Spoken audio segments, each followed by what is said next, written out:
इस्लाम के कारण आतंकवाद होता, मेरा सवाल जरा समझ लीजिए, अगर इस्लाम के कारण आतंकवाद होता तो दुनिया के कौन से देश में सबसे ज्यादा आतंकवादी होना चाहिए?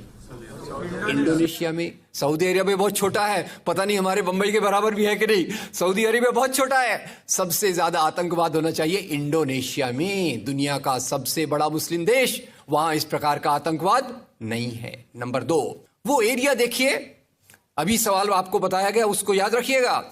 इस दुनिया के आतंकवाद से, जिसको इस्लामिक आतंकवाद कहा जाता है गलती से, कैसा कहा जाता है वो भी मैं बताऊंगा, इस आतंकवाद से मारे जाने वाले ज्यादा लोग, इससे मारे जाने वाले ज्यादा लोग हिंदू हैं, मुसलमान हैं या क्रिश्चियंस हैं?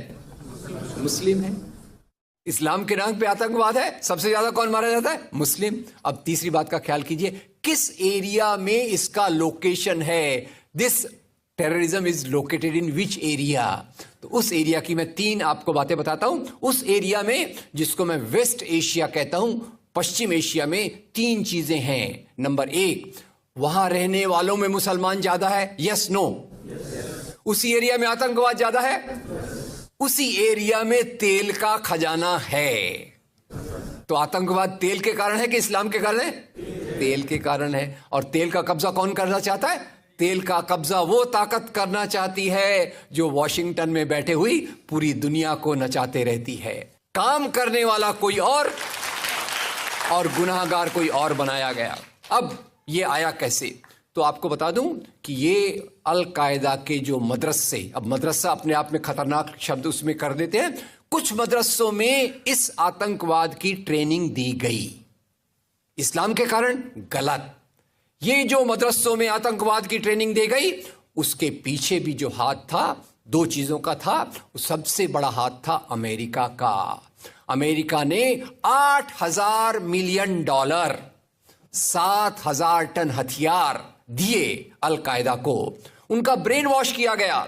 इस्लाम के जो 2 महत्वपूर्ण शब्द हैं, माफ कीजिएगा अगर मैं कुछ गलत कहूं, मैं इस्लाम का स्कॉलर नहीं हूं, समझने की कोशिश करता हूं, कुछ मैंने गलत कहा तो उसको मैं माफ कर दीजिएगा। तो 2 शब्दों को उन्होंने बदल दिया। एक शब्द था जिहाद। जिहाद तो जो है जिहाद अकबर, जिहाद असगर। जहां तक मेरी समझ है, जिहाद अकबर का मतलब होता है अपनी बुराइयों के खिलाफ लड़ना। जिहाद असगर का मतलब होता है समाज की बुराइयों के खिलाफ संघर्ष करना। तो इस जिहाद शब्द का मतलब बदलकर कर दिया गया कि जो भी व्यक्ति आपसे असहमत है, जो भी व्यक्ति को, किसी को पहले काफिर लेबल करो। अब काफिर का भी एक बहुत अलग मतलब है, I won't go to the details of that. तो काफिर किसी को बोलो, उसको मारो, तो उसको जिहाद के नाम दिया गया। और ये ट्रेनिंग उन मदरसाओं में हुई जिसको अमेरिका ने पैसा दिया, अमेरिका ने सिलेबस भी दिया। और तो और मेरी समझ है, मदरसों में कुरान की ट्रेनिंग देते हैं। वो कैसे होना चाहिए वो आपके बीच में चर्चा का मुद्दा है, पर यहां जो ट्रेनिंग दी गई उसका सिलेबस वॉशिंगटन में बनाया गया। और खैर, ये क्यों बनाया गया उसके पीछे मैं पहले बहुत कोशिश करके, मेहनत करके लोगों को बोलता था ये अल कायदा इसके लिए बनाया गया। बाद में मेरे हाथ में एक बहुत अच्छी चीज आई। अब यूट्यूब में कई चीजें बहुत अच्छी हैं, कई चीजें खराब हैं। यूट्यूब के कारण हमारे कई नौजवान भटक भी रहे हैं, पर यूट्यूब की कुछ अच्छी चीजें आपको बताता हूं। यूट्यूब में आप सर्च कीजिएगा 3 शब्दों को, हिलरी क्लिंटन, अल कायदा, अमेरिका। उसमें आपको 4.5 मिनट का एक वीडियो मिलेगा जिसमें हिलरी क्लिंटन बताती है, मैं नहीं कह रहा, हिलरी क्लिंटन कहती है कि हमको रशियंस के खिलाफ लड़ना था।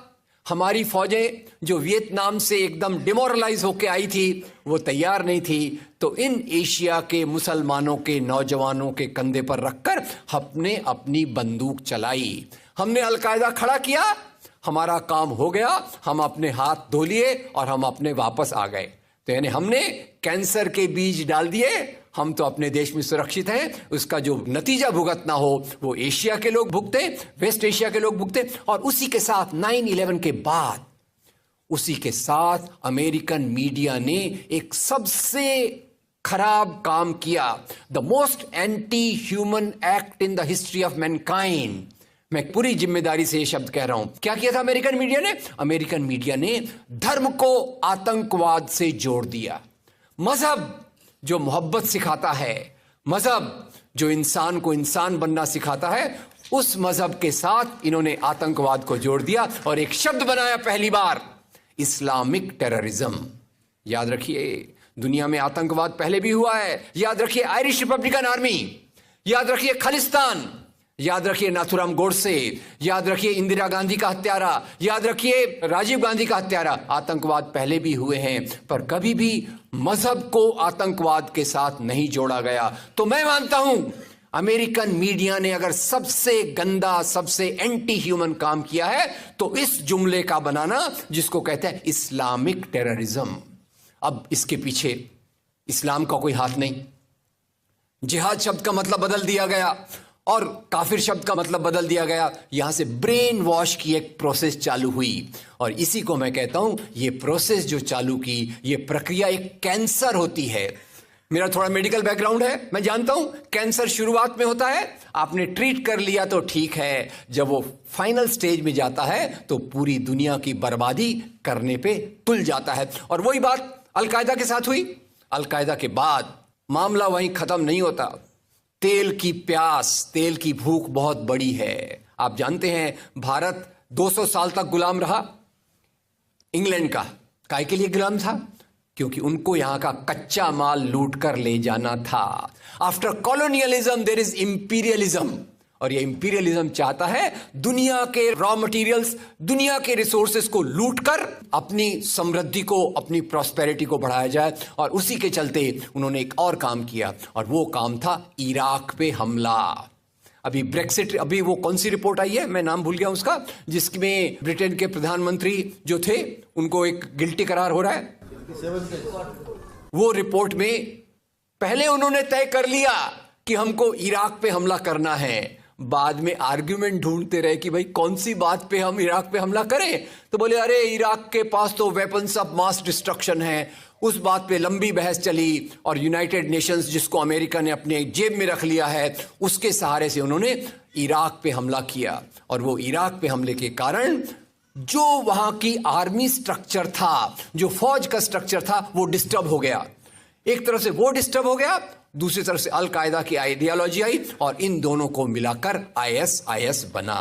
काम है इस्लाम का नाम, इस्लाम के नाम पर जो काम हो रहा है वो वास्तव में it is a design of imperialist powers to control on the oil resources of the world. इससे गंदी बात दुनिया में कोई नहीं हो सकती कि मजहब के नाम पर एक पॉलिटिक्स, मजहब के नाम पे आर्थिक समस्याओं को अमेरिका हल करने की कोशिश